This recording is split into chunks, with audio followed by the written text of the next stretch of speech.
ಎಲ್ಲರಿಗೂ ನಮಸ್ಕಾರ. ನಿಶ್ಚಯ ಕನ್ನಡ ಚಾನಲ್ಗೆ ಸುಸ್ವಾಗತ. ಇವತ್ತಿನ ವಿಡಿಯೋದಲ್ಲಿ ಯುಗಾದಿ ಹಬ್ಬಕ್ಕೆ ವಿಶೇಷವಾದ ಮಾವಿನಕಾಯಿ ಚಿತ್ರಾನ್ನ ಯಾವ ರೀತಿ ಮಾಡೋದು ಅಂತ ತಿಳಿಸ್ಕೊಡ್ತಾ ಇದ್ದೀನಿ. ಈ ವಿಡಿಯೋ ನಿಮಗೆ ಇಷ್ಟವಾದರೆ ಲೈಕ್ ಮಾಡಿ, ಶೇರ್ ಮಾಡಿ. ನನ್ನ ಚಾನಲ್ನ ಇನ್ನೂ ಸಬ್ಸ್ಕ್ರೈಬ್ ಆಗಿಲ್ಲದಿದ್ದರೆ ಈಗಲೇ ಹೋಗಿ ಸಬ್ಸ್ಕ್ರೈಬ್ ಆಗಿ, ಪಕ್ಕದಲ್ಲಿ ಕಾಣೋ ಬೆಲ್ ಬಟನ್ನ ಟಚ್ ಮಾಡಿ. ಸ್ಟವ್ ಮೇಲೆ ಒಂದು ಬಾಣಲಿ ಇಟ್ಕೊಂಡಿದ್ದೀನಿ. ಆ ಬಾಣಲಿಗೆ ನಾನು 3 ಟೇಬಲ್ ಸ್ಪೂನ್ ಆಗುವಷ್ಟು ಎಣ್ಣೆನ ಸೇರಿಸ್ಕೊಳ್ತಾ ಇದ್ದೀನಿ. ಎಣ್ಣೆ ಬಿಸಿಯಾಗಲಿ. ಎಣ್ಣೆ ಬಿಸಿಯಾದ ಮೇಲೆ 1 ಟೀ ಸ್ಪೂನ್ ಆಗುವಷ್ಟು ಸಾಸಿವೆನ ಹಾಕ್ಕೊಳ್ತಾ ಇದ್ದೀನಿ. ಸಾಸಿವೆ ಚಟ್ಪಟ್ ಅಂತ ಸಿಡಿಲಿ. ಸಾಸಿವೆ ಸಿಡಿದಾದ ಮೇಲೆ 2 ಟೇಬಲ್ ಸ್ಪೂನ್ ಆಗುವಷ್ಟು ಶೇಂಗಾ ಬೀಜ, 1 ಟೇಬಲ್ ಸ್ಪೂನ್ ಆಗುವಷ್ಟು ಕಡಲೆಬೇಳೆ, 1 ಟೀ ಸ್ಪೂನ್ ಆಗುವಷ್ಟು ಉದ್ದಿನಬೇಳೆನ ಸೇರಿಸ್ಕೊಳ್ತಾ ಇದ್ದೀನಿ. ಹೀಗೆ ಇದು ಕೆಂಪುಗಾಗುವವರೆಗೂ ಹುರ್ಕೊಳ್ಳಿ. ಕಡಲೆ ಬೀಜ, ಉದ್ದಿನಬೇಳೆ, ಕಡಲೆಬೇಳೆ ಸ್ವಲ್ಪ ಮಟ್ಟಿಗೆ ಕೆಂಪಾದ ಮೇಲೆ 8 ರಿಂದ 9 ಗೋಡಂಬಿ ಚೂರುಗಳನ್ನ ಹಾಕ್ಕೊಳ್ತಾ ಇದ್ದೀನಿ.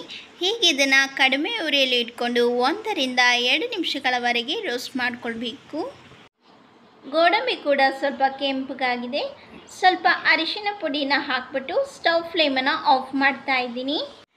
2 ರಿಂದ 3 ಒಣಮೆಣಸಿನ್ಕಾಯಿ, ಸ್ವಲ್ಪ ಕರಿಬೇವಿನ ಎಲೆ, 3 ರಿಂದ 4 ಹಸಿಮೆಣಸಿನ್ಕಾಯಿ ಉದ್ದಕ್ಕೆ ಕಟ್ ಮಾಡಿರೋದು ಸೇರಿಸ್ಕೊಳ್ತಾ ಇದ್ದೀನಿ. ನಿಮಗೆ ಎಷ್ಟು ಖಾರ ಬೇಕು ಅದರ ತಕ್ಕಂತೆ ಹಸಿಮೆಣಸಿನ್ಕಾಯಿ ಸೇರಿಸ್ಕೊಳ್ಳಿ. ಒಂದು ಸರಿ ಚೆನ್ನಾಗಿ ಮಿಕ್ಸ್ ಮಾಡಿ.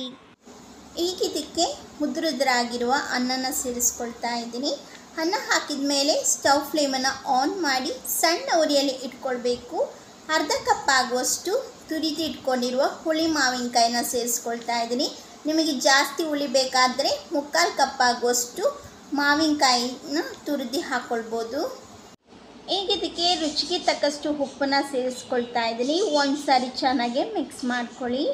ಕೊನೆಯದಾಗಿ ಸ್ವಲ್ಪ ಕೊತ್ತಂಬರಿ ಸೊಪ್ಪನ್ನು ಹಾಕ್ಬಿಟ್ಟು ಚೆನ್ನಾಗಿ ಮಿಕ್ಸ್ ಮಾಡಿದ ನಂತರ ಸ್ಟವ್ ಫ್ಲೇಮನ್ನು ಆಫ್ ಮಾಡ್ತಾ ಇದ್ದೀನಿ. ನೋಡಿದ್ರಲ್ಲ ವೀಕ್ಷಕರೇ, ಬಹಳ ಸೊಗಸಾದ ಟೇಸ್ಟಿಯಾದ ಯುಗಾದಿ ಹಬ್ಬದ ಸ್ಪೆಷಲ್ ಮಾವಿನಕಾಯಿ ಚಿತ್ರಾನ್ನ ರೆಡಿಯಾಗಿದೆ.